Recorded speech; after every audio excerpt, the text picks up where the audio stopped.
Welcome to Absolute Trust Talk with your host, Kirsten Howe. Absolute Trust Talk brings you tips, tools, advice, and interviews to help you build a reliable knowledge base on estate planning, business, and finance to start preparing for your future today. Hello and welcome to Absolute Trust Talk. I'm Kirsten Howe. I am the managing attorney at Absolute Trust Counsel. And today we're going to talk a little bit about real estate. And I've had episodes about real estate. Real estate is a very important part of estate planning. You just can't get around that. So we've talked about real estate from a lot of different angles. But lately we've been dealing with the sale of real estate in a probate or in a trust administration. So after somebody has died, we had a lot of that going on, and we thought that it would be a good idea to maybe talk a little bit about it. And therefore, to do that, since I'm not a real estate expert, I brought one of my colleagues, Nathan Jines, on board to walk through some of the things that happen in a real estate transaction after the owner has died. Nathan is with Jines Real Estate Group, which is part of Keller Williams. He is very energetic, a people-loving person. He covers the Bay Area real estate market. He sees challenges as opportunities, and I really do appreciate that about him. I've seen him in action. He's very wise and committed to getting the absolute best result for his clients. And I have really seen that. And we're going to talk about one of the transactions that we've worked on lately to just kind of illustrate how he moves in his world. Nathan, thank you so much for being here. Thank you so much for having me, Kirsten. It's my pleasure.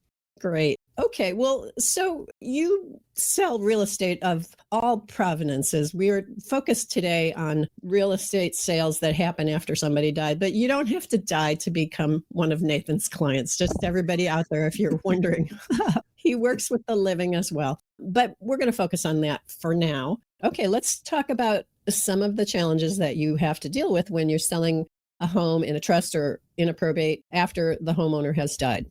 The largest challenges that are presented have to do with the relational dynamics of those who receive the inheritance, whether it's the executor and their fellow brothers and sisters, or even if it's just a single executor. And so dealing with people who are grieving, they're grieving a loss, they have just lost a parent, they've just lost a loved one, and walking them through that grief while helping them to settle the estate portion regarding the real estate and directing them to the correct professionals so that they can get the wise counsel from an attorney like yourself. That's crucial and can be the most challenging piece. Okay. So right out of the gate, that's very different from I'm Kirsten, I own a house, I want to sell it. I don't have to interact with anybody else except you, but I get to make all the decisions. There's no back and forth. There's no hand wringing. That's not necessarily true after someone has died. So let's talk about that a little bit. Yeah. So when someone passes and you have it in a trust, then there's an executor of that trust or multiple executors of that trust. And so they're oftentimes family members and they're oftentimes children of the person who has passed. So those people may be in a good, healthy relationship one with another, or they may not be in a good, healthy relationship one with another, but it all comes to the surface when their parent or the trust administrator passes.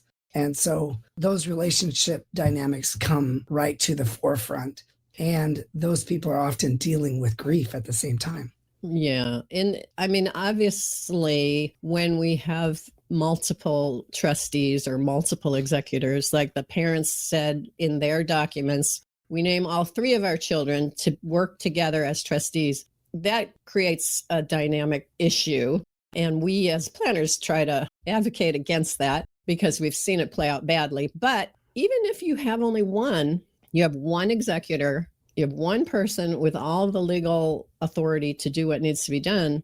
And still, if they've got siblings who are, on their case, telling them things, arguing with them, it affects that person's ability to get the work done. That's exactly right.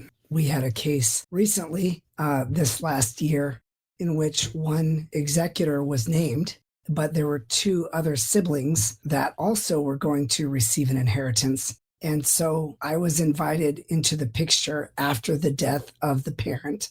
And these three had not been all together in a room together, likely in years. And so here they were grieving the death of their parent, and now they're being forced into a business relationship. One of them is the executor, but she wanted the others to be at peace with the whole situation and be on board. Yeah, she didn't want to just say, we're doing it my way because I can. I have the legal authority, and so we're doing it my way. She wanted consensus, and maybe that wasn't forthcoming. So how did that go? Yeah, it was very, in a way, I don't have a counseling license, but in many ways, it's a lot of listening to the family, hearing them share their grief, but also to talk about business and providing the correct counselor. So essentially, we needed to refer them to an attorney so that they could get wise counsel on what their decision should be going forward. Two wanted to buy out the other, and the other just wanted to sell. Yeah, well, you bring up a good point that not only are these people doing something that might not be comfortable because of the family dynamic, and also most people have no idea what a trust administration or a probate is like. They've never done it before. So there's all of that. And it's a job. It's a lot of work. But layered on top of all of that is the grief that they're going through for the now deceased loved one. And that's not small. That's not a joke. And one thing that you bring to the table, I know that you are a minister, and I think you just have a presence and a way about you that I think can be, comforting, which leads to maybe de-escalation and, okay, now we can listen to each other for a bit. Have you found that your background in ministry helps you in your real estate work? Absolutely.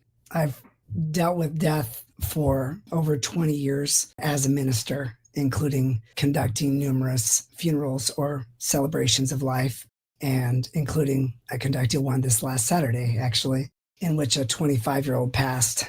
Both parents were very distraught, and because they were divorced, they weren't talking to each other.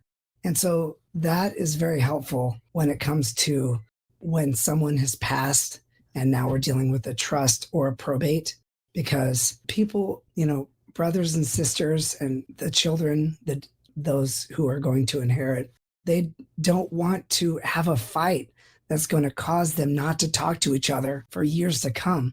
And so how this is handled is so important, to have the right specialized trust and administration attorney and the real estate professional that is trained in trust and estate and probate. Because for me, it's, yes, of course, I want to help them conduct their business.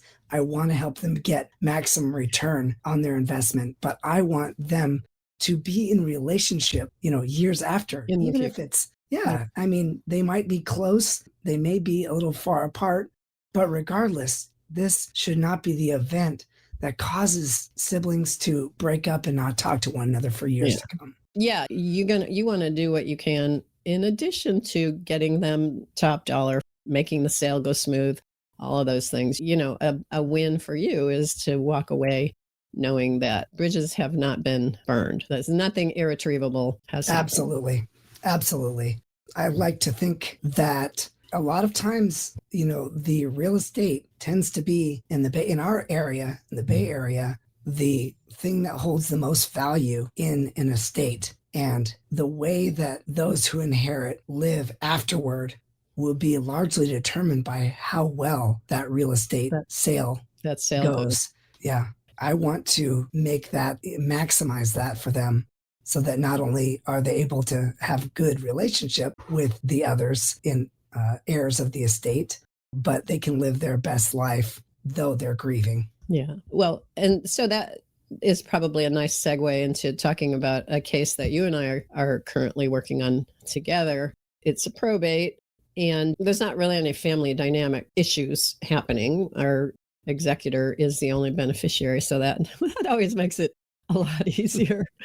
But focusing on the, maximizing the opportunity for him, this result that you have gotten for this client is phenomenal. Let's just talk a little bit about that. Great. Yeah, we're really grateful. Thank you, Kirsten, for drafting a deed of trust so that our company was able to front him $100,000 for the preparation of his property and what may have sold. And unfortunately, a lot of these kinds of things without the right professionals, they just kind of get sold off market because people are grieving and they don't want to deal with it. And this house may have sold for 600,000 or 700,000 in its current condition, but we were able to maximize that through some pre-sale preparations, and we got well over 1.1 million for it. And so his life is going to be radically changed for the better, and it makes me so happy. And that's why I do what I do, to changing lives. That's what's about. Yeah, I get that. Two things I want to say about that. The first is, I can imagine that many houses after someone has died, they just try to, let's get this done and sell it, put it on the market. And without at least some kind of spiffing up, you're just not going to get the sale price that you could get with a modest investment to make it more desirable. And that might be because people aren't making good decisions because of grief, or it also might be they just don't have the resources. That was $100,000, which is not nothing. Mm-hmm. That gentleman was not going to be able to come up with $100,000, but you were able to. The very temporary little, here you go, and then you get paid back.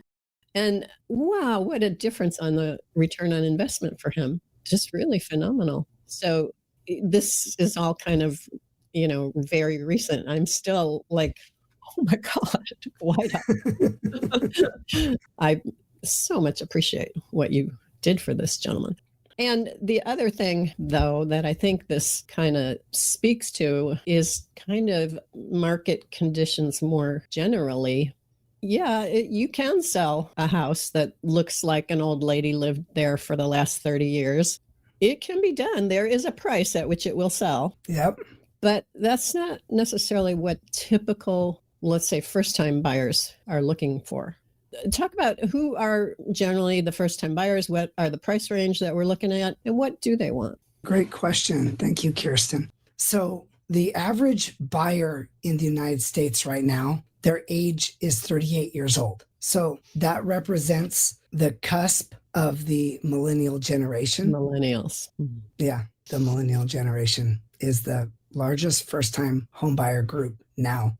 And the younger millennials and the Gen Z, they tend to value more experiences versus building assets, unfortunately. And because the millennial generation has been raised that you go to college, you go to a good school, you get into a good profession, they are not necessarily, at least in the Bay Area, able to know about plumbing or swinging a hammer. And they were raised by their baby boomer parents, and they were not ever schooled in those things. That wasn't go part to of college. Just go to college so you don't ever have to swing a hammer.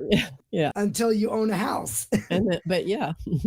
And now, because most of the houses in the Bay Area, they range anywhere from early 1900s. There's some new developments, but there are many older homes that require some kind of work. And so eliminating for the first-time home buyer as much of those issues as possible before going to market really helps maximize things, because a lot of first-time home buyers have never looked at a pest report or a home inspection, and it can be scary looking at that for the first time.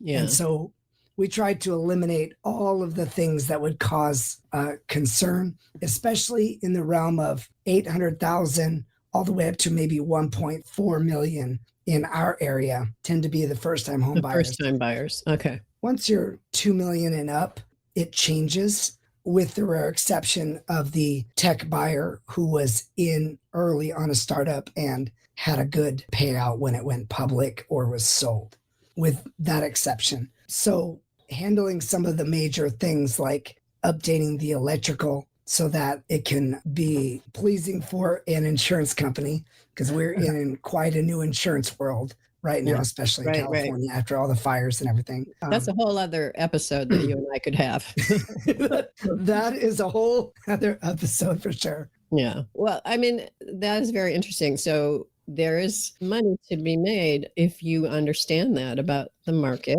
and these sellers can, take advantage of that.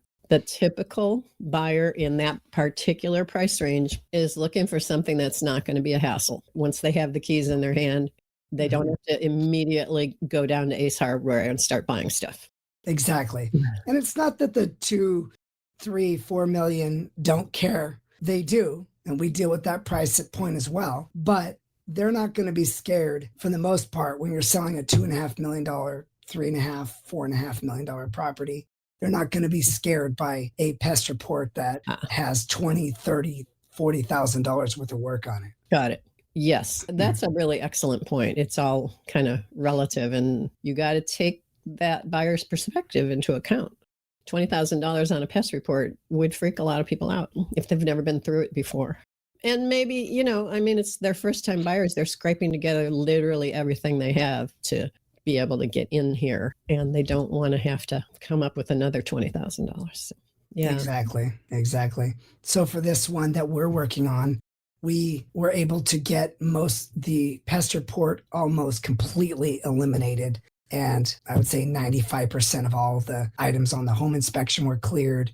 The ordinances local to the Oakland market about sewer lateral compliance and sidewalk compliance, those were made compliant.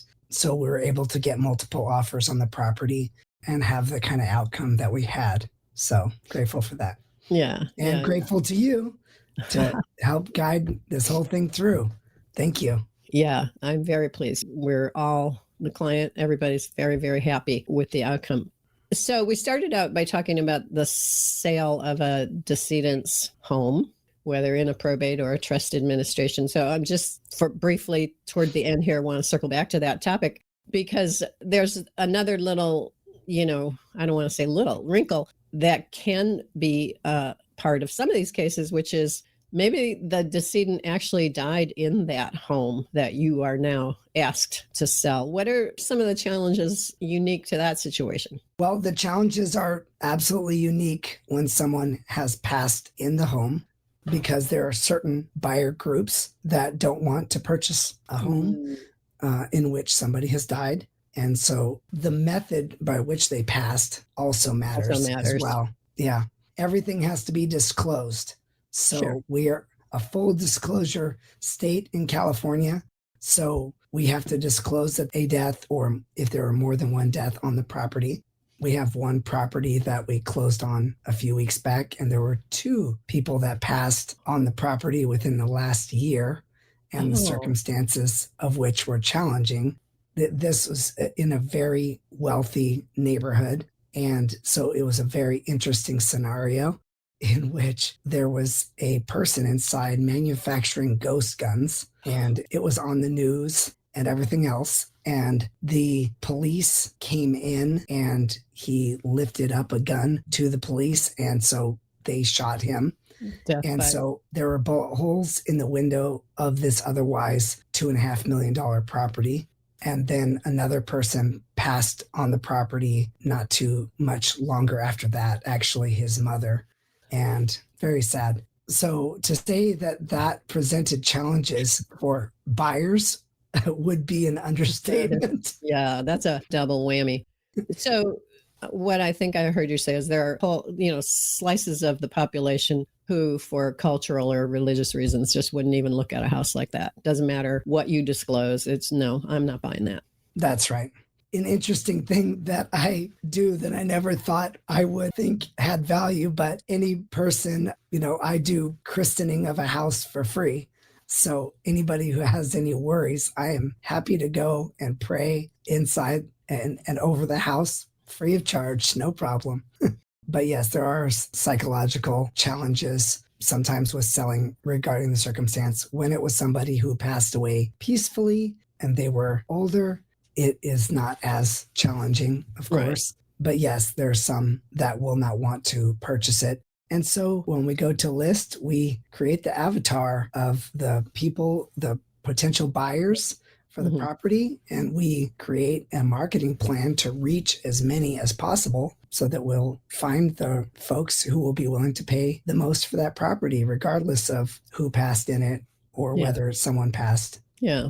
Okay. That is interesting. I hadn't really thought about the difference between what I would call a reasonably expected death, the old lady who's been living there for 30 years, as opposed to a violent death. And that would be important to a lot of people.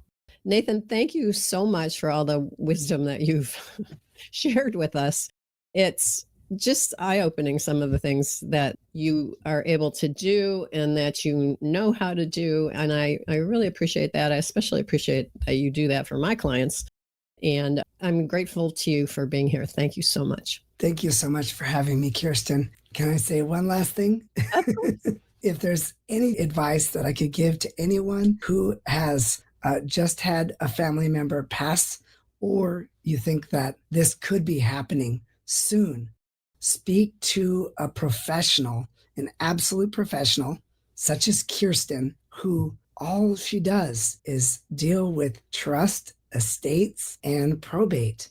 You want to talk to the professionals early on, as early as possible. When you can involve them early, they can help you in ways that you may not ever even comprehend until later.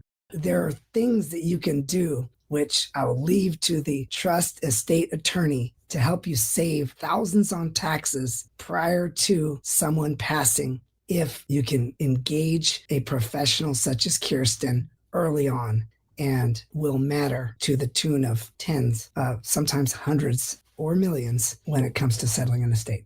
Well, thank you.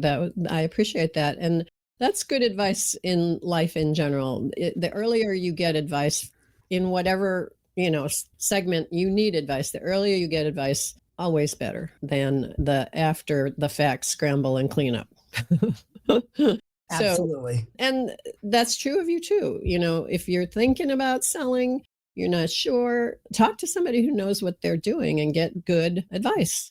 And don't just go off your own hunches and your neighbor's experience. Just get good professional advice. That's words to live by in all aspects of our lives. Thank you again, Nathan. I really appreciate you being here.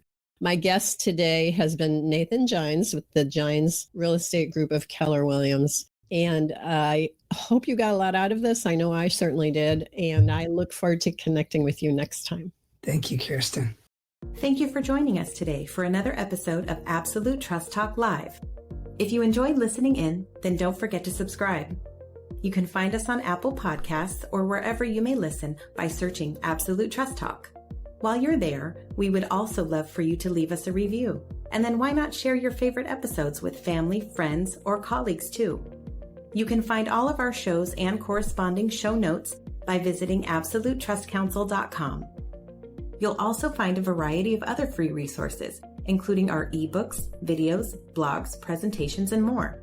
If you need help with your estate planning or administration, we also offer a free discovery call to help get the process started. You can find more information on booking your session by visiting absolutetrustcouncil.com/scheduling. If you join us for the broadcast, you can submit questions during the show. But if not, don't worry. You can always get in touch with us by sending a quick message to info@absolutetrustcouncil.com. Thanks again for listening. We'll see you soon.